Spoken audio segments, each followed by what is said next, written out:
Bonsoir et bienvenue dans Cyberéthique. Les cyberattaques se multiplient en Suisse, ce qui pousse de plus en plus d'entreprises à recourir à une assurance cyber. Cette augmentation des piratages informatiques rend de fait les assureurs plus exigeants. Dans cet épisode, nous verrons comment fonctionnent les assurances cyber, qui peut en bénéficier et sous quelles conditions, qu'en est-il de la couverture des paiements de rançon. Pour en débattre, j'ai le plaisir de recevoir Jacques Rémy, président de la Chambre genevoise des agents généraux d'assurance, et Raoul Diez, notre expert cybersécurité. Mais tout d'abord, écoutons M. Tso, CIO de Softcom, une société qui accompagne les entreprises dans leur transformation digitale.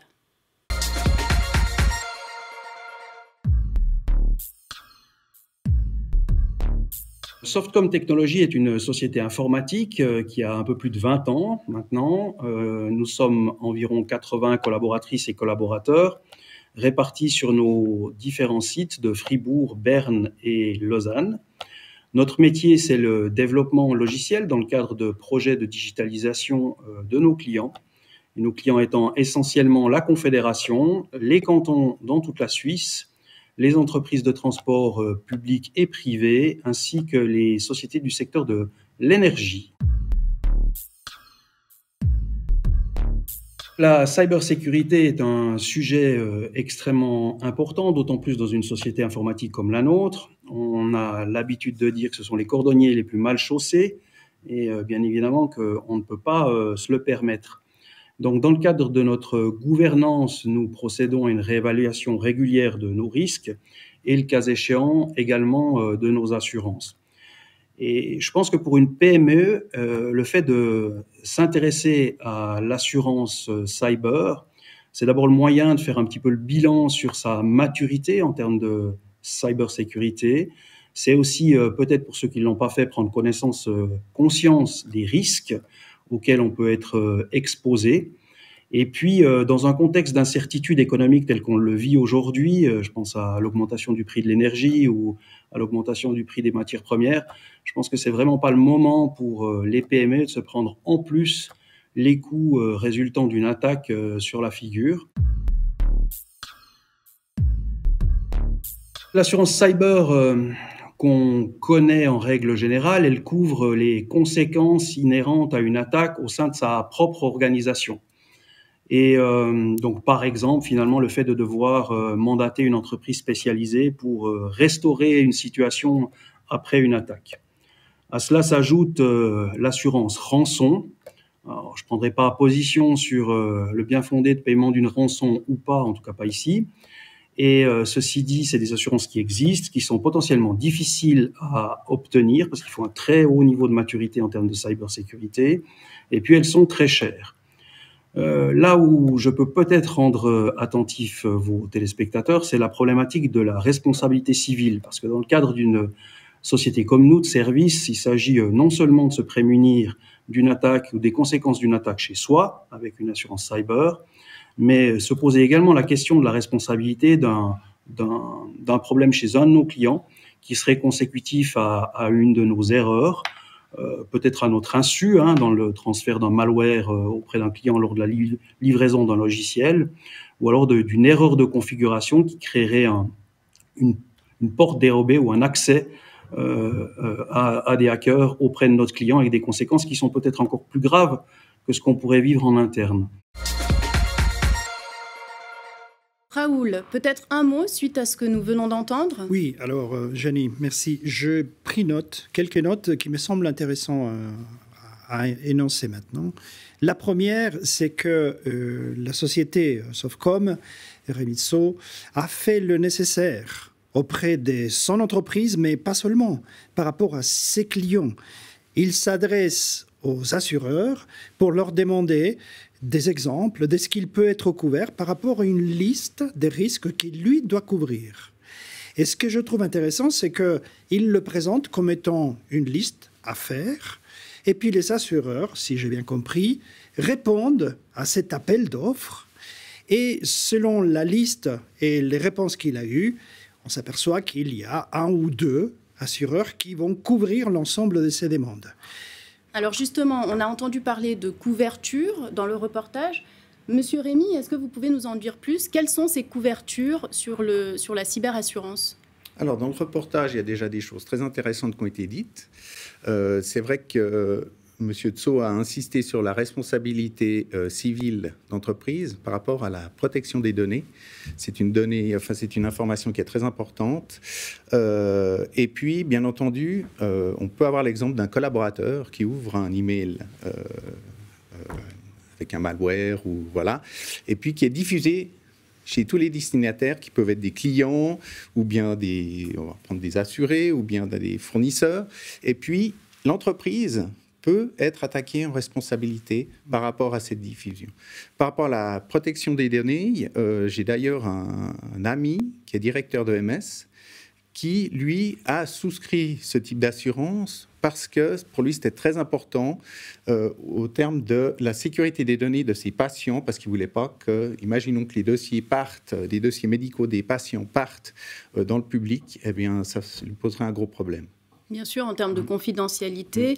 J'imagine qu'il faut une évaluation quand même pour pouvoir demander une assurance cyber. Oui, absolument, Jenny. Mais je pense qu'il va falloir qu'on échange là-dessus parce que la question, elle se pose aujourd'hui, et ça fait partie des discussions que nous avons eues déjà par le passé avec M. Rémy, c'est de dire qu'avant, on demandait peut-être l'implémentation d'un antivirus.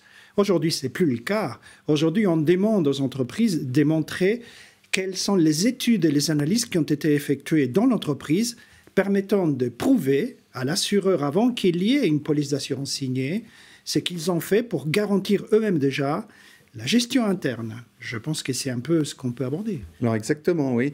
Donc c'est vrai qu'au début, on demandait simplement un antivirus. Et puis, l'affaire était faite. Et puis, c'est vrai que la situation évolue tellement vite. La cybercriminalité va plus vite que les assurances, plus vite que les antivirus. Donc, il faut se prémunir et puis essayer en amont de travailler avec l'entreprise. C'est ce qui a été également dit dans le reportage. C'est-à-dire que je pense que le questionnaire de risque fait évoluer l'entreprise dans sa connaissance de la manière de se protéger contre des attaques. Et c'est vrai qu'aujourd'hui, on commence à demander aux sociétés s'ils ont un mot de passe avec double check, donc le mot de passe plus peut-être un code SMS. On demande aux entreprises comment ils forment leur personnel, parce que 80% des attaques, essentiel, ça vient du des fait employés qui ne soient pas sensibilisés. Donc, ça peut passer par des envois. L'entreprise peut tester en envoyant des faux mails à ses employés pour voir comment ils réagissent. Donc, voilà, il y a tous ces aspects-là qui font que les questionnaires deviennent de plus en plus complexes. On demande aussi si les entreprises ou les entreprises génèrent leur chiffre d'affaires, quel est le pourcentage qui est fait en ligne, quel est le pourcentage. Voilà, donc c'est tout des choses qui font que ça évolue. On a beaucoup parlé des entreprises. Qu'en est-il du privé ? Alors, du privé, dans le privé, effectivement, il y a aussi un besoin chez les consommateurs et chez les personnes privées d'une protection cyber. Alors, la protection cyber dans le privé, ça va surtout couvrir, par exemple, les abus de carte de crédit.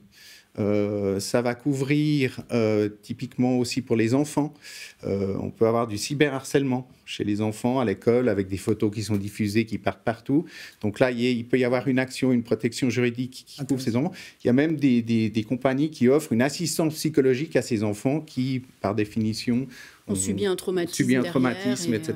Donc, voilà. D'accord. Il y a des exclusions, Raoul ? Alors, c'est finalement le nœud de la guerre et c'est la problématique. Qui peut aujourd'hui avoir le droit d'avoir une assurance, d'être couvert? Parce qu'on a abordé la problématique sous deux manières. La protection des civils, c'est protégé en tant qu'entité, mais à côté de ça, c'est l'assurance cyber. Et il y a une différence entre les deux. Parce que l'assurance cyber n'est pas systématiquement mise à disposition, à moins que, justement, il y ait des conditions qui permettent de savoir si la société est éligible ou pas. Et d'ailleurs, si j'ai bien compris, le principe même du payer la rançon tient compte aussi du coût qui reviendrait, qui est nécessaire pour rétablir la situation avant le piratage. C'est bien ça. Voilà, exactement. Il y a un arbitrage qui est fait. Et puis, s'il s'avérait que c'est plus intéressant de payer la rançon, eh bien, à ce moment-là, la rançon serait payée, mais c'est vraiment un dernier recours quand même. D'accord. D'abord, on essaye de résoudre le problème techniquement. Techniquement. Ouais. Alors juste peut-être rapidement, parce que je vois que le temps défile, est-ce que les rançons sont couvertes ? Alors, ça dépend, pas dans toutes les compagnies, c'est vrai. L'éligibilité est faite en fonction de l'analyse du risque qui est faite par la compagnie d'assurance, mais certaines compagnies, effectivement, peuvent payer la rançon si, en amont, tout a été tenté, je dirais, pour résoudre le problème techniquement avec le provider qui s'occupe de la société. OK. Raoul, peut-être le mot de la fin ? Oui, alors la problématique reste ouverte, bien entendu. Je me réjouis déjà de pouvoir imaginer que toutes les PME ainsi que tous les privés vont s'intéresser aux solutions de cybersécurité par les assureurs parce qu'on en a besoin. De toute évidence, je ne vois pas la société sans assurance et à partir de là, il faut qu'on travaille ensemble. Je suis certain que l'ensemble de tous les assureurs de la place sont disponibles. C'est un effort collectif. Oui. Et ils restent tous à disposition pour que chacun ou chaque entreprise puisse évaluer son besoin. Raoul, merci. Merci. Monsieur Rémy, merci d'avoir été notre invité. C'est un plaisir, merci.